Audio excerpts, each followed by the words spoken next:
Bhagavad Gita, verse 24. Jaya Radha Madhava Kunja Bihari Jaya Radha Madhava Kunja Bihari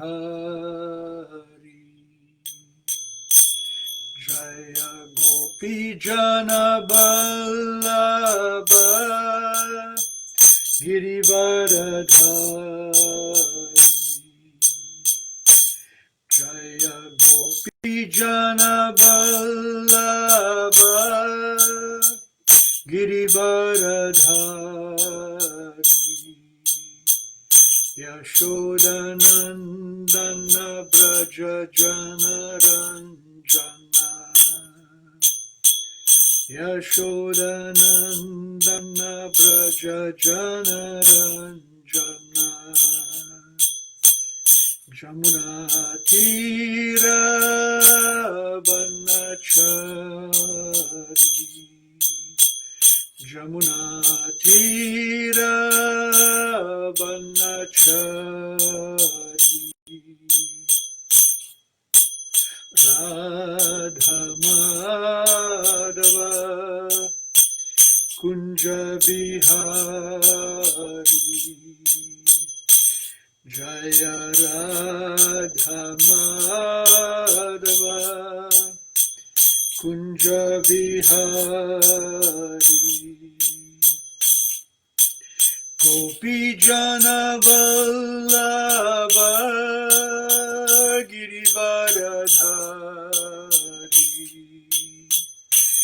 Jaya Gopi Jana Vallabha Girivaradhari Yashodanandana Braja Janaranjana Yashodanandana Braja Janaranjana Jamuna Tira Vanachari Jamuna Tira Vanachari Jaya Radha Madhava Kunja Vihari Jaya Radha Madhava Kunja Vihari Jayam Vishnupada Paramahansa Paribrajacacharya Stotara Sata Shri Srimad Aisi Bhaktivedanta Swami Srila Prabhupada Ki Jai Ananta Koti Vaishnava Vrinda Ki Jai Namacharya Srila Haridas Thakur Ki Jai Prinsika Ho Shri Krishna Chaitanya Prabhu Nityananda Shri Advaita Gadadhar Shri Vasari Goro Bhakta Vrinda Ki Jai Shri Shri Radha Krishna Gopa Gopinath Shama Kunda Radha Kunda Giri Govardhan Ki Jai Shri Vrindavan Mathura Dham Ki Jai Jamuna Mai Ki Jai Ganga Mai Ki Jai Bhakti Devi Ki Jai Tulsi Devi Ki Jai Samaveta Bhakta Vrinda Ki Jai. All glories to the assembled devotees. All glories to the assembled devotees. All glories to the assembled devotees. All glories to Sri Sri Guru and Gauranga. Bhagavad Gita, chapter 2, verse 24. Achedyo yam adayo yam akledyo shosya evacha nitya sarva gatastanur achalo yam sanatana achedyo yam adayo yam akledyo shosya evacha Nitya sarva gatastanur achaloyam sanatana achedyoyam adayoyam akledyo shosha evacha Nityashar sarvagatastanur achaloyam sanatana achedya, unbreakable. I am the soul. Adaya, cannot be burned. I am the soul. Akledya, insoluble. Ashosha, cannot be dried. Eva, certainly. Cha, and. Nitya, everlasting. Sarvagata, all-pervading. Sthanu, unchangeable. Achala, immovable. I am the soul. Sanatana, eternally the same. Translation and purport by Srila Prabhupada.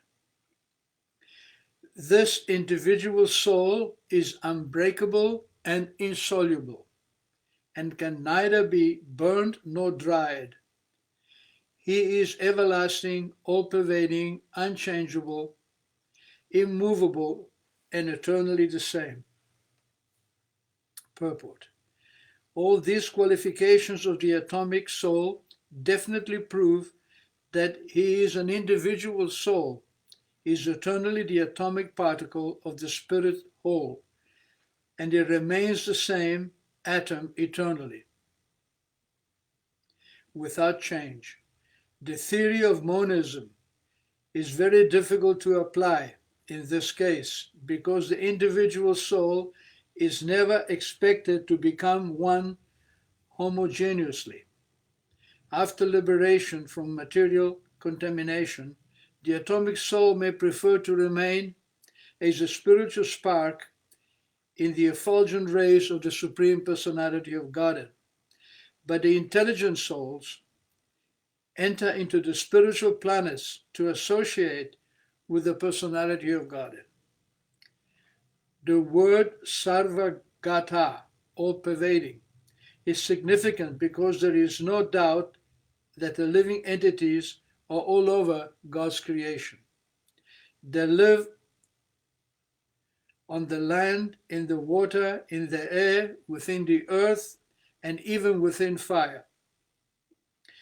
The belief that they are sterilized in fire is not acceptable because it is clearly stated here that the soul cannot be burnt by fire.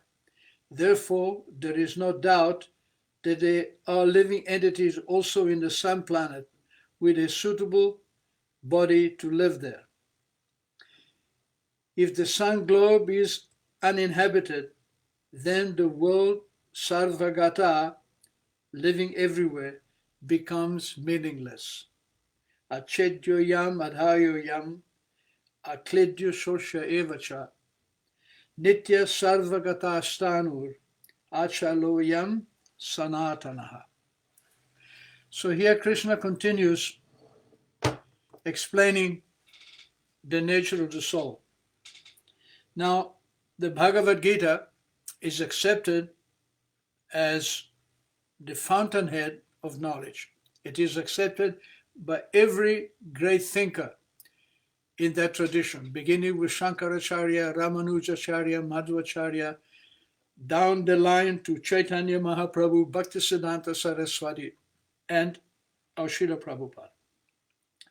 The word of Krishna are described in the Bhagavad Gita as Bhagavan Uvacha. Many other characters are introduced in the Bhagavad Gita by Vyasadeva. For example, at the beginning it says Sanjay Uvacha Dharma Kshetra Kurukshetra. So Sanjay is the secretary of King Dhritarashtra. So Vyasadeva, right in the Gita, says Sanjaya Uvacha. Sanjaya said. Then when Dhritarashtra speaks, says Dhritarashtra Uvacha. When Arjuna speaks, it says Arjuna Uvacha. But when Krishna speaks, it doesn't say Krishna Uvacha. It says Bhagavan Uvacha. Bhagavan is a very, very specific and scientific term for understanding the position of God. The definition of Bhagavan was given by Vyasadev's father, Parasar Muni, and it is Bhaga means opulences, means something which is very valuable and very desirable. And Van means who has. So Bhagavan is one who has all the opulences. And what are those? Beauty, knowledge, strength, fame,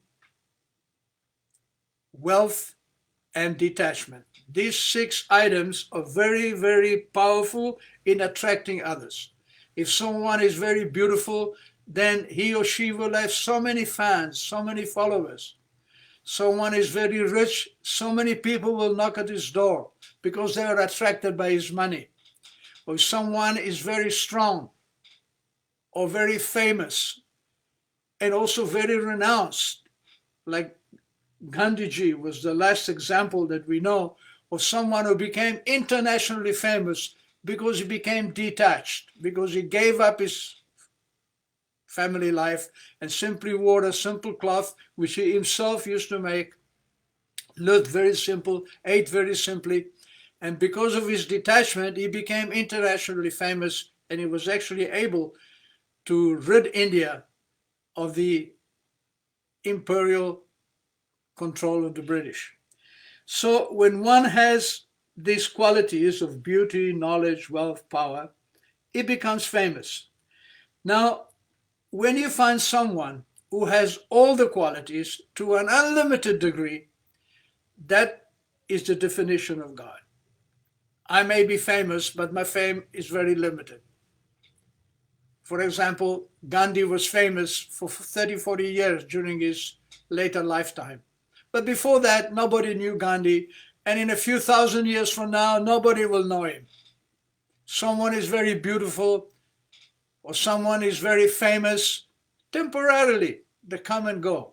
But Krishna, he has been famous for at least 5,000 years, if you read the Bhagavad Gita. And because Krishna speaks Bhagavad Gita, then Bhagavad Gita is the authority. And in the Bhagavad Gita, Krishna says, I am not only here now. When Arjuna asked him that you told me, Krishna, that you instructed this science of yoga, or this connection of the soul to the Supreme Soul, you've instructed this science to Vivashwan. Vivashwan is the present sun god. And Vivashwan instructed the science to Manu. So you can date back by studying the historical evidence in the Vedas, and that period happened many millions and millions of years ago. So Arjuna said, how is it possible that we are contemporaries, but you're telling me that millions and millions of years ago you described this science to the sun god? So Krishna replied that Bahuni me vyati tani jammani chava Arjuna. That, my dear Arjuna, you and I have had many, many, many births. Veda aham tani sarvani, I know them all, I remember them all. Na tvam veta parantapa. But you don't know. So Krishna, he claims to have been present millions of years ago. And if you study the Vedas, it goes right back to the creation of this universe when Krishna was present. And similarly, the soul is also ever present. But when the soul comes into the material world, it becomes illusioned. It becomes attached to the material body. And because the material body is temporary, he believes that his life is also temporary. He doesn't understand his nature by his own power, because his power is derived from his observation, from his senses like hearing and seeing, smelling and touching and tasting, and these are all restricted by the material body. Therefore, his vision of himself in illusion is also restricted. But when you speak to Krishna, Krishna says that Mayatidya, he says, I've spoken this science to you, Yoga Prokta Puratana, which is very, very ancient, which is eternal. Why? Bhakto Sime, because you're my devotee, Shaka Iti, because you're my friend. What are the qualifications of being a devotee and a friend of Krishna? The result of being a friend and a devotee of Krishna is rahasyam hi etad uttamam. Certainly because you're my friend and my devotee, you are able to understand what I am speaking about. So when you read Bhagavad Gita, in the mood of wanting to become Krishna's friend, of wanting to become Krishna's devotee, then your remembrance of Krishna, your memory of Krishna becomes awakened and your connection with him begins. You begin to understand that your connection to Krishna is the reality, whereas your connection to the body is temporary illusion. Bhaktivinoda, he wrote one beautiful song called Bhuliya Tomare. Tomare refers to Krishna, and Bhuliya means I'm forgetting. He said, Bhuliya Tomare samsare ashiya. But dear Krishna, I forgot you, and the result is that I came into this material world. And what happened when the soul comes into the material world? Peye nana vida byata. It becomes subjected to different varieties of trouble and pain and tribulation. So Bhaktivinoda says, I forgot you. Somehow, I don't even remember how I forgot you. The beginning of my forgetfulness to Krishna is anadi, it is without beginning. So he prays to Krishna.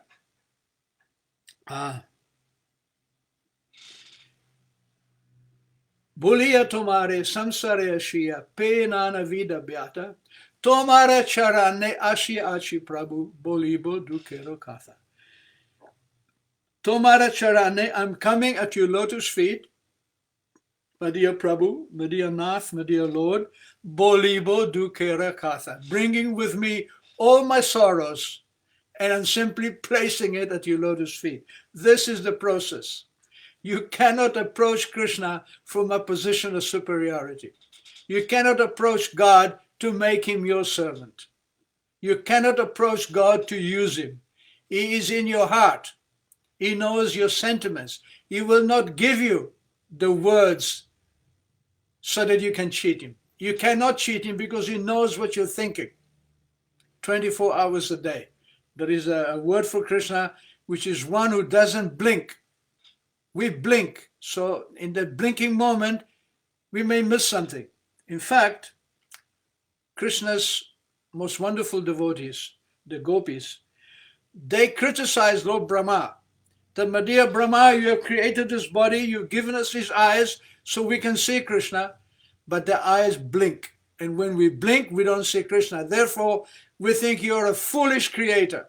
You have made a big mistake by giving us these eyes that blink. We want to see Krishna unblinkingly. So Krishna has a name, one who doesn't blink. 24 hours a day, is conscious of what is going on. So Bhaktivinoda is praying that I'm coming to you with all my troubles. Please help me. He said, Janani Jatare Chilam Jakono. Way back, Chilam Jakono, at that time, Janani Jatare, I was in the womb of my mother. And Bishama Bandhana Pasha. Bishana means terrible, and Bandhana means to be bound, and Pasha means with a rope, like an animal. It says, I was in the womb of my mother, totally bound up in a terrible situation, and in that great pain, in that great sorrow and painful feeling, I looked out to you and you appeared before me. Bishama Pasha. So, ek bar Prabhu dekho di amore bonchilo edina dasif. At one moment I saw you, but then you forgot me, Krishna. So it appears by studying Bhaktivinoda Thakur whose words are as good as the Vedas, that in great, great pain, we can also become able to see God or to realize God. We know that in great love and great affection, we can attract Krishna. When we have great love and affection for Krishna, that power of love makes him visible to us. Seeing Krishna is not done with the eyes. Krishna is seen by realization within the heart.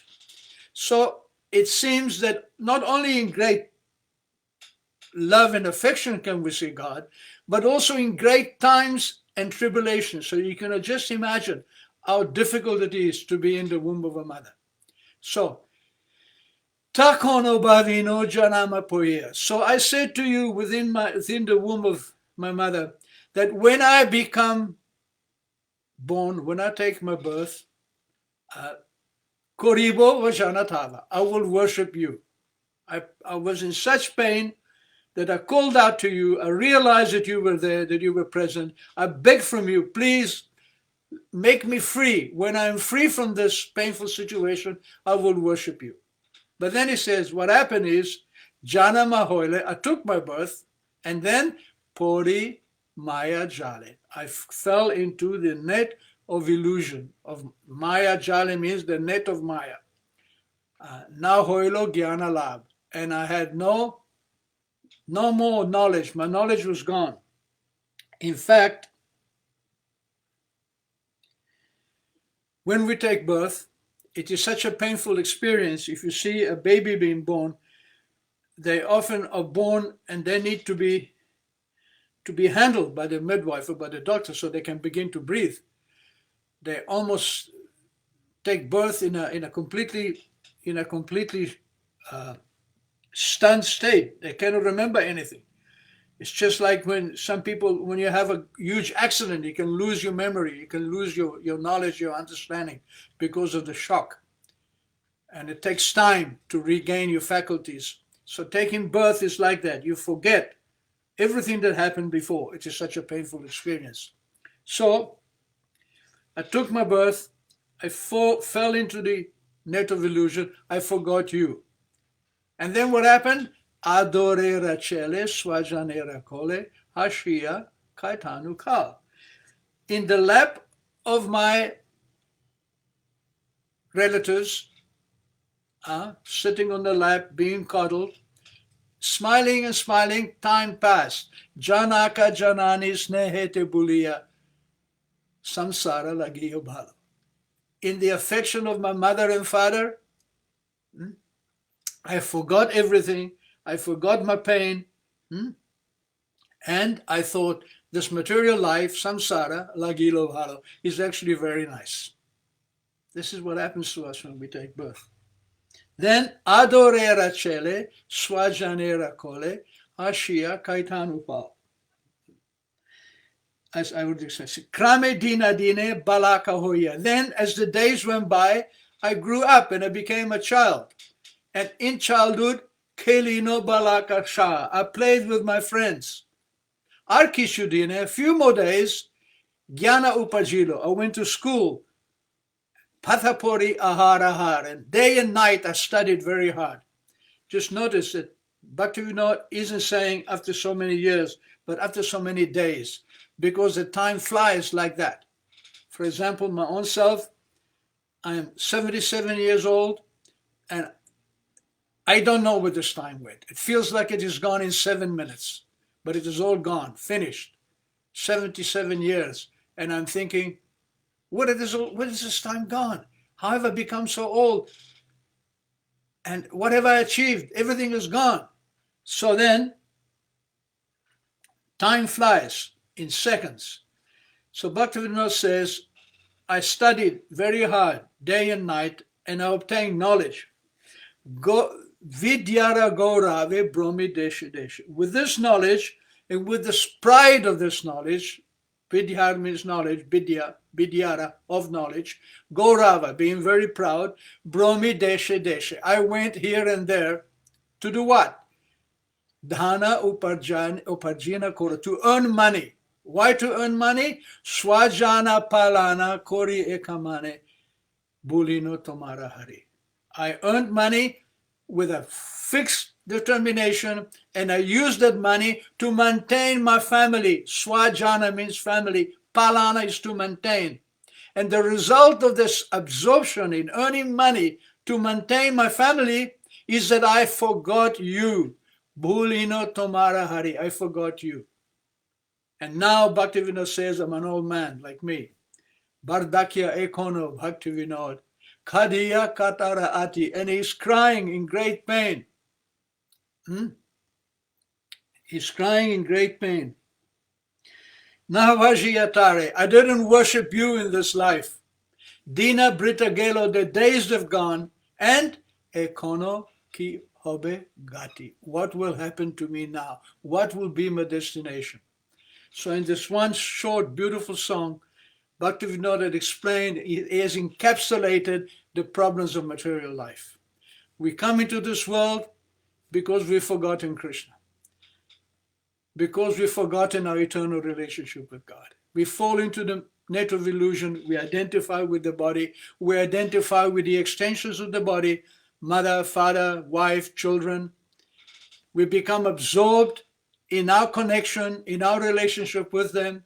We feel very responsible. And in fact, the wife and children will not let us go. It's not that a man can say, my dear wife and family, I have maintained you for so many years. Now, let me become a sannyasi. Let me go to Vrindavan. The wife will say, no, how is this possible? This daughter has to be married. The son didn't finish the education. We don't have enough money to pay for the dowry. So you cannot leave. You have too many responsibility. And we become stuck in this thing. And then we become old. We didn't worship Krishna. And we have no one to help us. At the moment of death, there is no wife. There is no daughter, there is no son-in-law, there is no son who can help us. At the moment of death, we face death on our own. No one can help us. So, in this beautiful song, Bhaktivinoda is explaining what happens to the soul. And in this verse, Krishna says that the soul is achedya, unbreakable. It cannot be dried, it cannot be burnt. It is eternal. It has nothing to do with the illusion of the material world. So we have two choices. We have the choice of understanding our spiritual nature and becoming detached from material life. Or we can forget our spiritual nature, remain absorbed in material life, and in that scenario, we take birth again and again and again. Sometimes Chaitanya Mahaprabhu explained it.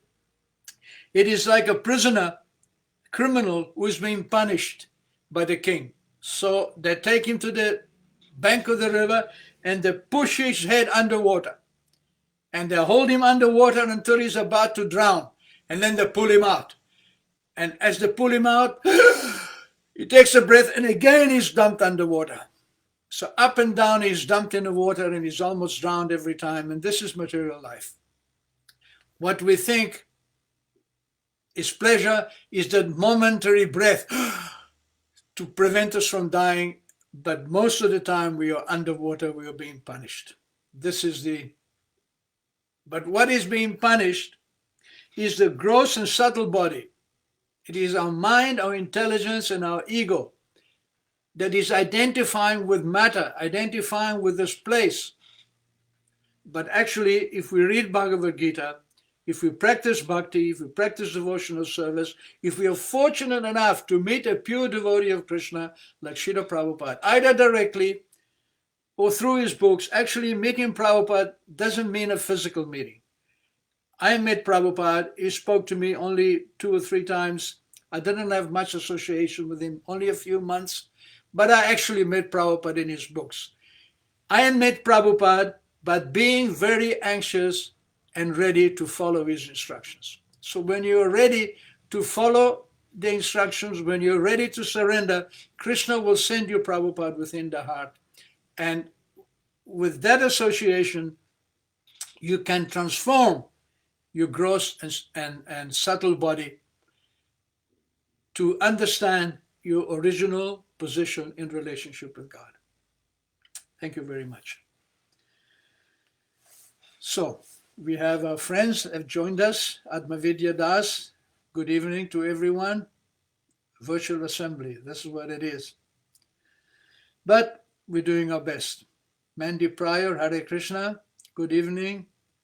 Rob Ealings, Koti Pranams, all glories to you also, many dandavats. Rob Ealings, how you are speaking such nice knowledge. Do you prepare your talks before delivering it? No, I generally read the verse and then I may think of a song like today. I thought of Bhaktivinoda's song, Bulia Tomare. And then I pray to Krishna to allow me to speak nicely. Generally, before I give a lesson or give a class, I go before my deity and I say, please, tonight, let me speak nicely. And then I leave it up to him. I'm not always satisfied though. I could prepare more, I could study more, but I do study. There's not a day that goes by that I don't read one of Prabhupada's books or that I don't listen to one of his lectures. And I've been doing this for many, many years. And obviously what is inside comes out. Too many compliments. Thank you, Mandy. I'm not amazing. I'm just a fool rascal. Somehow, Prabhupada is amazing. If you think I'm amazing, how much more amazing is Srila Prabhupada? Jogeta bichare kichu nai pai tomara karuna sai. If you examine me, I have no good qualities. The only quality I have, oh, your mercy. Atmavidya Das, I love the side benefit of learning some more Sanskrit and Bengali in your classes. Syllable by syllable, as it should be. Of course, Sanskrit is the key to knowledge.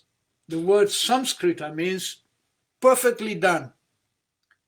The Sanskrit alphabet, ka, ka, ga, ga, it is developed according to the pronunciation, to how the words are pronounced, either in the throat or on the lips, like ma, ba, ba. These are ba, ma, then ga. It is coming from inside. So in this way, the consonants are put together in Sanskrit by how we speak.